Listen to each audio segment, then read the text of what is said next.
Hey everyone, I'm Faz Irfan, and if you are watching this video, you are going to be viewing my latest series on this channel which I've created, where I'll be interviewing the greatest minds perhaps to create a perfect guide on how to ace board exams.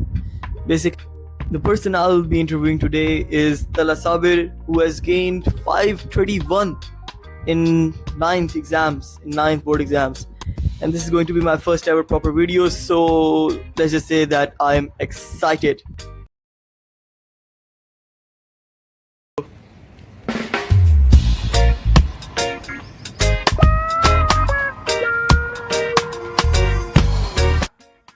Good morning friends, मेरा नाम तलहा साबिर है और मैं currently एक first year का student हूँ GCU college में, और शाम टाइम मैं एकेडमी अपनी यूनिक कॉलेज में होता हूँ। मेरे 9th में 531 मार्क्स थे, 10th के मैंने अभी पेपर दिए हैं and I hope the best. Apart from that my academic schedule, मैं को करिकुलर एक्टिविटीज पे भी ध्यान देता हूँ। फॉर एग्जाम्पल, मैं क्रिकेट का प्लेयर भी हूँ, मैं एक ब्रिलियंट चेस प्लेयर भी हूँ, और मैं उर्दू की बहुत सारी स्पीचेस कर चुका हूँ। मैं नजरिया पाकिस्तान, ईवान इकबाल और ईवान कायदे आजम तक जा चुका हूँ और बहुत से प्राइजेस मैं भी जीत चुका हूँ। So, तला साबिर, क्या हाल है आपका? मैं ठीक, बिल्कुल ठीक, शुक्र अल्लाह का। सबसे पहले यार मैंने आपसे एक सवाल पूछना है यस कि टॉपर्स के बारे में यार एक मिथ है कि वो ना 24/7 पढ़ते रहते हैं, वो किताबी कीड़े होते हैं। हाँ, होते हैं ऐसे, बिल्कुल होते यार हैं। लेकिन मैं कहता हूँ कि कुछ होते हैं, यानी कि आप टॉपर्स की बात करते हो, कुछ किताबी कीड़े जिस तरह आप बयान कर रहे हो, लेकिन मेरा नहीं ख्याल कि हमें एक उस अप्रोच पे जाना चाहिए, हमें उस आइडिया पे जाना चाहिए। क्योंकि अगर बंदा अपनी को करिकुलर एक्टिविटीज, अपनी दूसरे काम जो है वो स्टॉप कर देता है, तो उसका नॉर्मल बॉडी जो है, फंक्शंस जो है, उन पे इफेक्ट पड़ता है, और उसकी जो नॉर्मल डेली लाइफ है वो बहुत बोरिंग और वो बहुत यानी कि लो डोपामीन हो जाती है।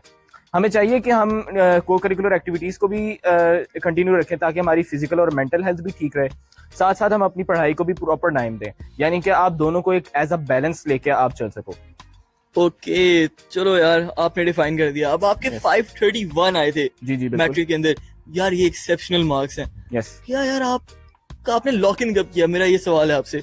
मतलब यार जब स्टार्ट होता है तो बंदा कहता है यार अच्छा मैं गर्मियों की छुट्टी में पढ़ूंगा, यहाँ फिर मैं एंड टाइम से पढ़ूंगा, यहाँ पे मैं सारा साल कंसिस्टेंटली पढ़ता रहूंगा।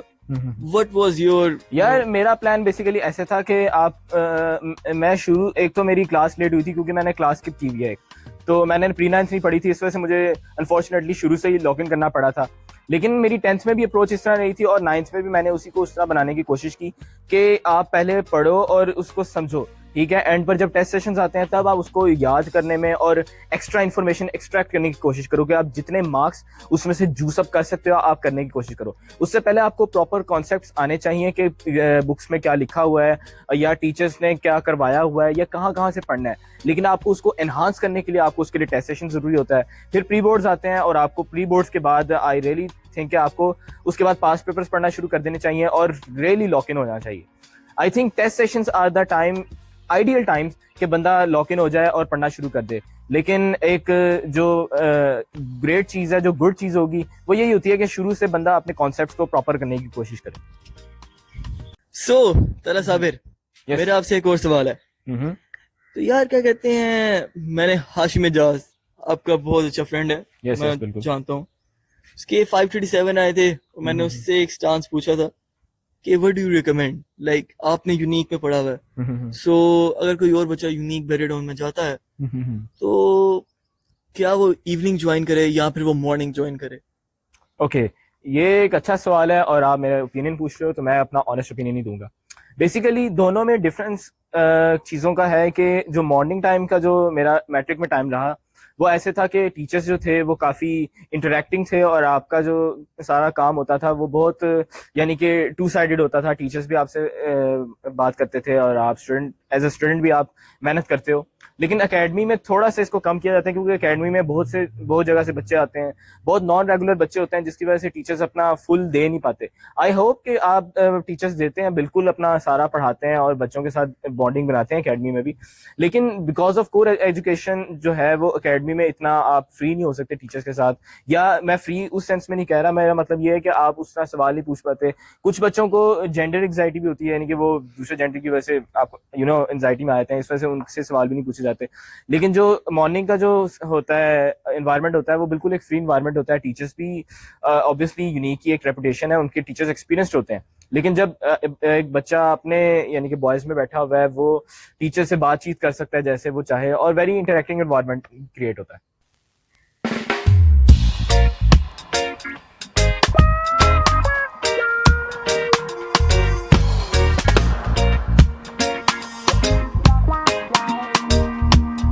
पूछने लगूं कि यार कि आपका जो मैट्रिक का रिजल्ट है या फिर जो भी आपके फ्रेंड ग्रुप्स हैं उन्होंने आपको किस तरह इन्फ्लुएंस किया, या फिर आपके जो पेरेंट्स की तरफ से अलाउंस थी, you know whatever the phone and just Instagram and all of that jazz. Okay, friend group का आप कह दो, क्योंकि मैं स्कूल में काफ़ी पुराना पढ़ रहा हूँ और उस वक्त जो मेरा 8th का फ्रेंड ग्रुप था, 7th का, वो मेरा काफ़ी बेहतर था और मैं बहुत सोशल था उधर। लेकिन जैसे ही मैंने 9th 8th स्किप किया और जब मैं 9th में आया हूँ तो ऑब्वियसली एक यंगर क्लास से आने की वजह से मेरे इतने फ्रेंड्स उधर नहीं थे। शुरू में मुझे थोड़ा सा यानी कि ये प्रॉब्लम फेस करना पड़ी, लेकिन आहिस्ता आहिस्ता मैं सोशल हो गया और मेरे काफ़ी फ्रेंड्स बने वहाँ पर और मेरे अच्छे ताल्लुकात रहे हैं वहाँ पर, किसी से इतना बुरा मेरा कुछ नहीं था, ठीक है। और फ्रेंड्स भी बिल्कुल आपको सही कह रहे हो कि फ्रेंड्स आपका रिजल्ट पे आपके अफेक्ट करते हैं। सो फ्रेंड्स का जहाँ तक आप कहते हैं कि मेरे जो मैंने पहले मैं 7th में था तो उस वक्त मेरे फ्रेंड्स बिल्कुल ठीक थे क्योंकि मैं एक पुराना स्टूडेंट हूँ। लेकिन जब मैंने 8th स्किप किया और मैं 9th में आया हूँ तो मुझे उधर काफ़ी यानी कि एक नया इन्वायरमेंट फेस करना पड़ा। मुझे शुरू में उस वक्त फ्रेंड्स की थोड़ी सी प्रॉब्लम थी, लेकिन आहिस्ता आहिस्ता मुझे एक अच्छे और मुखलिस दोस्त मिले जिनके मार्क्स बोर्ड में भी अच्छे हैं, एक्सेप्टेबल हैं एंड गुड हैं। फॉर एग्जांपल 537, 520, 515 ये एवरेज उनके मार्क्स थे जो कि बिल्कुल ठीक हैं। और जहाँ तक आप बात करते हैं उस अलाउंस की, I would say कि 537, 520 और 515 are not just good, exceptional है brother। Yes, I know यार, लेकिन आपको पता है you know there is always someone who is scoring more than this. Yeah, there's always a bigger fish in the ocean, Yes, right? bigger fish in the ocean. Yeah, that's But right. the fact is कि यार अच्छा जिनके 480 वगैरह रहे या फिर जिनके 470 या फिर 490, इस क्राइटेरिया में आपको लगता है कि जो फ्रेंड ग्रुप है वो 500 क्रॉस कर सकता है या फिर 520 इश की लाइंस में आ सकता है? जी बिल्कुल ऐसी है। अगर जो बच्चे हैं जिनके 580, 570, जो 590 मार्क्स एक्सपेक्टेड होते हैं वो आपस में जब कलेक्ट होते हैं उनमें कंपटीशन क्रिएट होता है, वो एक दूसरे को से सीखते हैं और एक यानी कि कलेक्टिवली वो ग्रो करते हैं। और आप देख सकते हो कि जब फ्रेंड ग्रुप्स इस तरह के ज्वाइन होते हैं तो 580, 590 से ऊपर जाते हैं मार्क्स, 500 पे भी जाते हैं और 510, 515 इसमें लोग फॉल करते हैं। बिल्कुल ऐसा होता है। परफेक्ट। ओके, सो जहाँ तक अलाउंस की बात है तो मेरे पास अभी एक फ़ोन है मेरा और एक लैपटॉप है मेरे पास। लैपटॉप मेरे पास 9th में भी था, लेकिन फ़ोन मुझे अब 10th के पेपर्स के बाद मिला है। लेकिन जहाँ तक यूट्यूब, इंस्टाग्राम और गेम्स की बात है वो मैंने कंटिन्यू रखी थी। मैं अपनी मम्मा के मोबाइल पे था और मैं उस पर गेम्स भी खेलता रहा हूँ, यूट्यूब भी स्क्रॉल किया है और इंस्टाग्राम भी, क्योंकि मैं ज़्यादा पढ़ाई यानी कि ज़्यादा देर मैं अपना स्टडी आवर्स को इतना बढ़ाता नहीं था। बस मेरा ये होता था कि मैं जब बैठता था तो सही पढ़ता था। इस वजह से मुझे सोशलिज्म और मीडिया पर भी यानी कि मुझे टाइम मिला। मैं इंस्टाग्राम पे भी था और व्हाट्सएप भी मेरा था और यूट्यूब भी मैं स्क्रॉल करता रहा हूँ। सो अलाउंस मेरा ख्याल मुझे इतनी स्ट्रिक्शन नहीं थी, मैं अपने दोस्तों के साथ भी घूमता रहा हूँ, तो इसलिए यानी कि मैं अपनी पढ़ाई के साथ साथ दूसरी चीज़ें भी मैंने बिल्कुल कंटिन्यू रखी थी। मैंने कोई इतनी रिस्ट्रिक्शंस नहीं लगाई अपने पे, ना मैंने अपने आप को एक कॉर्नर कर लिया कि मैंने स्टडी इसी करनी है सिर्फ। सर आपकी क्रिकेट एकेडमी हो, you know all that jazz, आपने साथ कंटिन्यू रखा? जी मैं सारा कुछ करता रहा हूँ, क्रिकेट भी खेलता रहा हूँ, चेस भी खेलता रहा हूँ, तमाम गेम्स भी मैंने खेली हैं, यानी कि मैं सारा कुछ करता रहा हूँ। मैंने को करिकुलर एक्टिविटीज भी की हैं, यानी कि as a complete all rounded student जिसको आप कहते हैं। बट ऐसा question I have to ask, gee what do you think यार you did wrong that Hashim did correct? आपको लगता है कि अगर आपने इनमें से कोई एक एक्टिविटी सैक्रिफाइस की हो तो आप इस बंदे को बीट कर सके? यार ये आप एक मिनट है जा।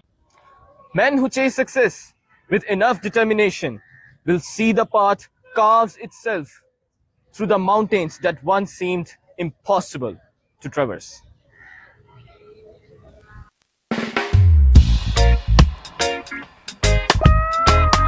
So Tala Sabir, मेरा last and final question for you will be कि यार आपने इतने अच्छे नंबर स्कोर किए तो आपको यार बाकी बच्चों के लिए क्या एडवाइसेस हैं, क्या टिप्स आप देना चाहते हो? टिप्स के लिए मैं ये कहना चाहूँगा कि सारे टीचर्स और आप जिन भी सीनियर से सुन लो वो आपको यही बताते हैं कि आप राइट करके ये लिख के प्रैक्टिस करें, उसको अच्छी तरह याद करें, कंसेप्ट ठीक करें। लेकिन एक ख़ास टिप जो मैं देना चाहूँगा अपने जूनियर्स के लिए वो ये है कि ये मुझे एक अच्छे टीचर ने मुझे एक टेक्निक बताई थी और मैं इसको 9th से इस्तेमाल करता आ रहा हूँ और my results are in front of you. Technique ये है कि आप जब किसी चीज़ को याद करना हो, मोस्ट स्टूडेंट्स ये करते हैं कि वो रट्टा मारना शुरू कर देते हैं या उसको पढ़ के समझना शुरू कर देते हैं, और जो कि बहुत यानी कि ना ट्रबलसम हो जाता है। लेकिन जो प्राइमरी चीज़ जो मैं सजेस्ट करूँगा वो ये होगी कि पहले आप उस चीज़ को समझें, कॉन्सेप्ट लें और उस कॉन्सेप्ट के ऊपर रट्टा मार लें, ठीक है।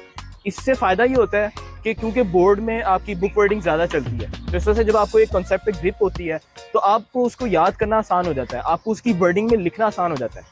आप बुक की वर्डिंग को इस्तेमाल करें। बुक की वर्डिंग यानी कि आप उसको पहले कॉन्सेप्ट करें उस पर और उसके बाद उस पर रट्टा मार कर उसे कन्फर्म परफेक्ट कर दें, ठीक है। ये मेरी एक प्राइमरी टेक्निक है जो कि मैं इस्तेमाल करता रहा हूँ अपने तमाम एग्जाम्स में। सो आई थिंक कि बाकी टेक्निक्स जिस तरह लिख के याद करना और बाकी समझना, टीचर से पूछना और AI वगैरह इस्तेमाल करना, ये सारे टेक्निक्स देते हैं, लेकिन जो मेरी एक पर्सनल टिप थी वो ये थी बिल्कुल। और तला साबिर, एंड अल्लाह हाफिज़ and take care. Thank you so much for your time. Allah Hafiz. So for today that was it actually. I know quite a weird abrupt cut off for the video. Ending इतनी अच्छी नहीं थी, लेकिन when you are dealing with 3 to 4 people, especially जो kids आपकी as के हैं, you can't really अपना जोर जो है इम्प्लीमेंट नहीं कर सकते और फिर वो आपकी बात नहीं सुनते। तो वीडियो जो है हमारी एंड थोड़ी ख़राब हुई, but I think for a first timer it's good. I'd say that it's not bad. So I guess मैं आपको जो बात बताना चाह रहा था एंडिंग के लिए वीडियो के, वो ये है कि मैं ना इस तरह की और भी काफ़ी वीडियोस जो हैं वो क्रिएट कर रहा हूँ। So stay ready for that. और अगर आप में से किसी और के 9th में अच्छे नंबर आए हैं और बोर्ड में भी आएंगे, 10th में भी अच्छे नंबर आ सकते हैं, तो वो मुझे इंस्टाग्राम पे कांटेक्ट कर सकते हैं। मैं अपना आईडी जो है वो इंस्टा की वो नीचे लिंक कर दूँगा डिस्क्रिप्शन में।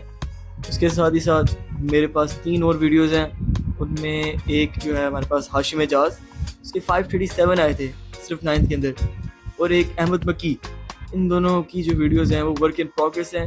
आई होप कि वो भी कंप्लीट हो जाएंगी इन अ वीक और 2 may be, I don't know, let's hope. So please like and subscribe and that's it for me. Allah हाफिज़।